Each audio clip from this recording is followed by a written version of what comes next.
Vi går et skridt videre med de pronomener, som kan stå som indirekte objekt. Sætning 1. Peppe køber en bog til Maria. Køber er verballed, Peppe er subjekt. Hvad køber Peppe? Peppe køber en bog. En bog er direkte objekt. Hvem køber Peppe en bog til? Han køber en bog til Maria, som derfor er indirekte objekt. Husk, når du skal finde indirekte objekt, så spørger du med til eller for hvem. Den spanske sætning: Pepe le compra un libro a Maria. Compra er verballed, Pepe subjekt. Un libro direkte objekt. Og både le og a Maria er indirekte objekt. Bemærk, at på dansk, der har vi kun et indirekte objekt.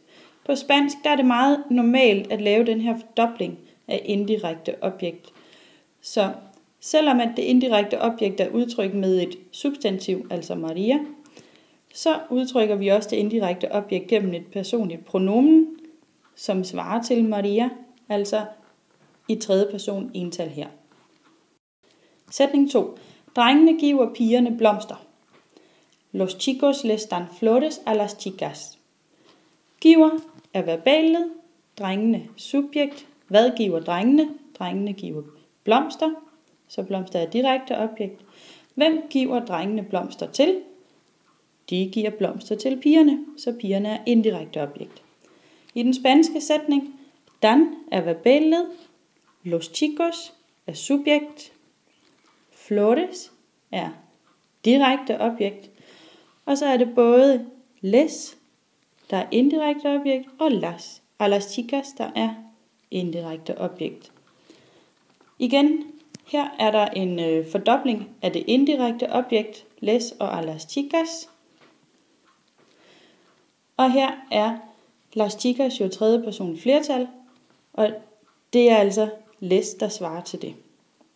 I de fleste sætninger, hvor vi har et indirekte objekt, vil vi også have et direkte objekt. Det kan I se i sætning 1 og 2. Der findes også sætninger, hvor der ikke er et direkte objekt, men alligevel i et indirekte objekt. Hvis det forekommer, så er det fordi verbet tager indirekte objekt. I paragraf 87 i Tyren kan I se en liste over nogle af de verber på spansk, som tager indirekte objekt. Her er lige et ganske hurtigt eksempel. Læreren spørger mig. El profesor me pregunta. Spørger er verballed, læreren subjekt. Hvem spørger læreren? Læreren spørger mig, som derfor er indirekte objekt. Pregunta er verballed, el profesor er subjekt, og me er indirekte objekt. Ligesom det direkte objekt, kan indirekte objektspronomen også placeres 2 steder. Altså før det personbøjede verbum, som I kan se i sætning 1, 2 og 3, og klistret på verballedet til infinitiv, igen hvis det er, at der er en infinitiv i verballedet. Og der er eksempel nedenfor. Jeg kan svare dig. Kan svare er verballed, og jeg er subjekt, og dig er indirekte objekt. Fordi der er en infinitiv i mit verballed, puedo contestar, som indeholder subjekt, så kan jeg sætte mit indirekte objekt det, klistret på min infinitiv. Jeg kan også vælge at placere det foran det personbøjede verbum, så sætningen kommer til at hedde det puedo contestar. Vi fortsætter med lidt flere spændende regler omkring indirekte objektspronomen. Husk, at hvis både direkte objekt og indirekte objekt er erstattet med et pronomen, så står indirekte objekt altid først, og derefter kommer direkte objekt.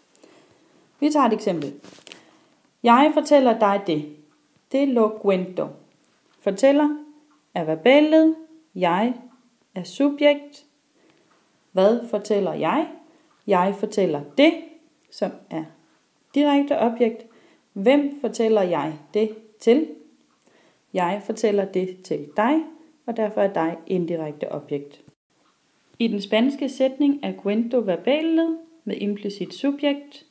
Lo henviser til det og er direkte objekt, og det er vores indirekte objekt. Her kan I se, at vores indirekte objekt det kommer før det direkte objekt. Husk, at hvis både direkte objekt og indirekte objekt er et pronomen i tredje person ental eller flertal, så erstattes indirekte objekt med se. Vi tager et eksempel. Jeg køber den til Maria, og den er bogen, altså el libro. Køber er verballed, jeg subjekt. Hvad køber jeg? Jeg køber den, som er direkte objekt. Hvem køber jeg den til? Jeg køber den til Maria, som så er indirekte objekt. Oversat til spansk hedder sætningen Le lo compro a Maria. Compro er verbalet med implicit subjekt.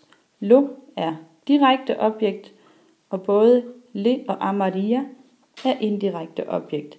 Men fordi vi ikke kan sige le lo, altså hvor både direkte objekt og indirekte objekt er et pronomen i tredje person ental, så ændrer vi det indirekte objekt til se.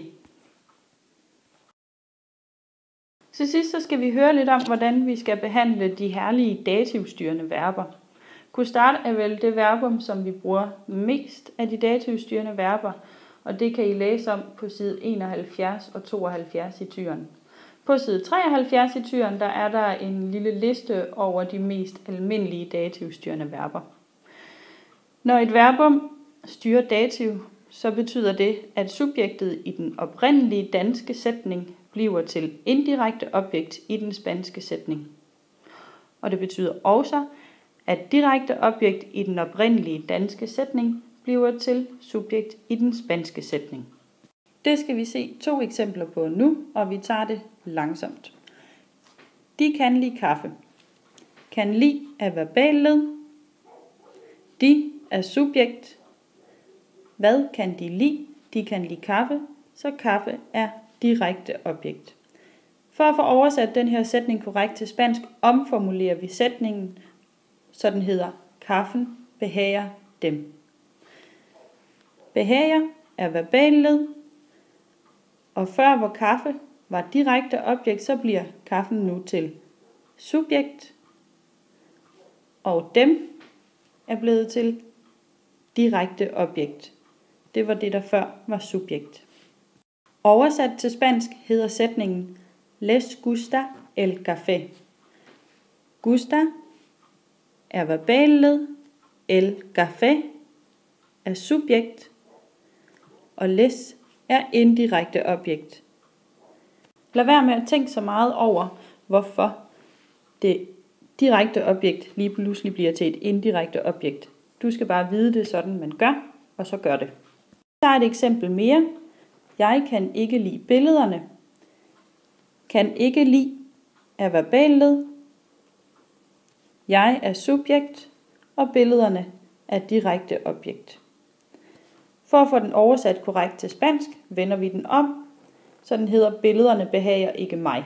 Behager er stadigvæk verballed. Billederne er nu subjekt, og mig er direkte objekt. På spansk, no me gustan las fotos. Gustan er verballed, las fotos er subjekt, og me er indirekte objekt. Når I oversætter sætninger med dativstyrende verber, så er det rigtig vigtigt, at I sætter jer til at analysere sætningerne, som jeg har gjort her.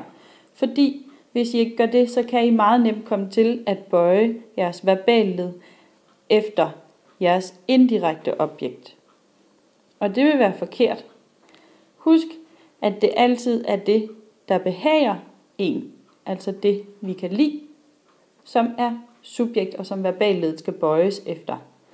El café er tredje person ental, og derfor så hedder mit helt regelmæssige AR-verbum gusta. Las fotos er tredje person flertal, og derfor så skal jeg bøje mit helt regelmæssige verbum gustar i tredje person flertal, og den regelmæssige endelse er an. Det sidste vigtige, vi skal vide om dativstyrende verber, er, at hvis det, der bliver til indirekte objekt i den spanske sætning, er et substantiv, så skal det både repræsenteres af substantiv og pronomen. Og substantivet skal indledes af et a. Kommer der nogle eksempler på her. Sætning 1. Eleverne interesserer sig for filmene. Interesserer sig er verballed. Eleverne er subjekt. Og hvad interesserer eleverne sig for? De interesserer sig for filmene. Og det er direkte objekt. Omformuleret, så vi kan få den oversat korrekt til spansk, kommer sætningen til at lyde: filmene interesserer eleverne. Det skal I gøre hver gang, for ellers så får I den ikke oversat korrekt. Interesserer er verballed, filmene bliver til subjekt, og eleverne bliver til direkte objekt. Oversat til spansk hedder sætningen: A los estudiantes les interesan las películas. Interesan er verballed, las películas er subjekt, og både a los estudiantes og les er indirekte objekt. Bemærk, at det ene indirekte objekt, som er udtrykt med et substantiv, får et a foran. Vi tager et sidste eksempel. Danskerne kan lide sommeren. Kan lide er verballed. Danskerne er subjekt. Hvad kan danskerne lide? De kan lide sommeren, så sommeren er direkte objekt. Omformuleret, så vi får den oversat korrekt, hedder sætningen: sommeren behager danskerne. Behager er verballed. Sommeren er subjekt. Hvem behager sommeren? Sommeren behager danskerne, som er direkte objekt. Oversat til spansk lyder sætningen: A los daneses les gusta el verano. Gusta er verballed, el verano er subjekt, og både a los daneses og les er indirekte objekt. Bemærk igen, at mit indirekte objekt, som er udtrykt med et substantiv, altså los daneses, bliver indledt af et a. Det har ikke nogen betydning, men det skal være der. Ja, det var alt det, jeg synes, du skulle vide om de personlige pronomener. Så hvis du har forstået det, så kan det ikke gå helt galt for dig.